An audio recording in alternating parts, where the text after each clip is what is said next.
Hello. From March 5th to March 11th, 2021, the Brazil-Canada Chamber of Commerce will be hosting the 15th edition of the Brazil-Canada PDAC, taking place during the 2021 PDAC Virtual Convention, which includes a series of events focused in the Brazilian mineral exploration and mining industries. I'm Carolina Albernaz, CEO of the Brazil-Canada Chamber of Commerce, and I'm here today with Jeremy Martin, CEO of Horizonte Minerals, to talk about the company and their projects in Brazil. So Jeremy, welcome, and thank you very much for being here today. Thank you. A pleasure to be here. So why don't we start by having you introducing yourself and introducing Horizonte Minerals, giving us a little bit of an update of Horizonte's activities. Absolutely. So my name, as you said, is Jeremy Martin. I'm CEO of Horizonte. I actually set the company up, and we've been active in Brazil now for 10 years. So Horizonte has two 100% owned nickel projects, all in the Pará state, the Araguaia ferronickel project and the Vermelho nickel cobalt project.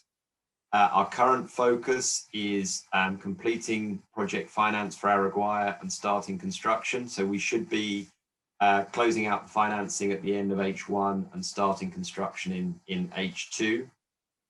We've spent the last 12 months working with a number of leading Brazilian engineering companies as we've gone through a phase of value engineering.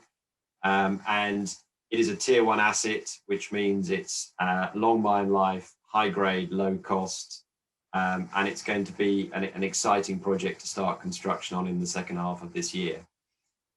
We've also just closed out a $25 million financing, which is going to allow us to fast track a number of early works packages. And also we're moving our second asset, the Vermelho nickel cobalt project, through to feasibility and fully permitted. So it's a busy time for the company. This is very exciting. So in your perspective, what are the opportunities and advantages of operating in Brazil? I'm obviously slightly biased because I've been operating in Brazil for a number of years now, but look, it is a very good tier one mining jurisdiction. We are, as I've said, we're in the Pará state. One of our assets is in the Carajás mining district, and Araguaia is within 100 kilometers. So as a result of this, we've got very good infrastructure. We've got hydroelectric power, which is a key driver in terms of low CO2 per ton of product from these two assets. There's very good associated infrastructure in terms of rail, road, port, and again, that's key. That makes the cost of developing these assets much lower because you can link into the existing infrastructure. There's also a well-developed mining and environmental permitting framework. So because we're in a mining region, obviously this is a regularly, this process of permitting projects is well understood. It's a mature process. And we've actually been able to take Araguaia from grassroots discovery to fully permitted in a very short time frame. In fact, a lot quicker than you could do in a number of other countries. And I think the other thing is the skilled workforce. I mean, there is some extremely talented people in Brazil because there are, as I say, as a result of the Carajás, that region in particular has got all of the skills that you need from construction through to ramp up and then downstream services. And we see that as a key part of our success. It's building with those communities and those skilled individuals and building out further the skill base in and around our project. So they're the key sort of positive factors that we see with Brazil. It's so glad to hear those comments, and I agree with you. It's the Brazilian mining sector is definitely like very well positioned to be developed. And what differentiates Horizonte's investment opportunity from its peers? I would say there are very few listed companies that have two tier one assets that are development ready, or development ready in the case of Araguaia. They're both, as I've said, large tonnage, high grade, long mine life, low cost. They've got robust economics, and we have the ability to supply both sides of the nickel market. The stainless steel market, which is the midterm driver, and then Vermelho to come online and service the rapidly growing EV battery sector. And I think timing as well, look, we are very well positioned There's going to be a supply deficit on the nickel side.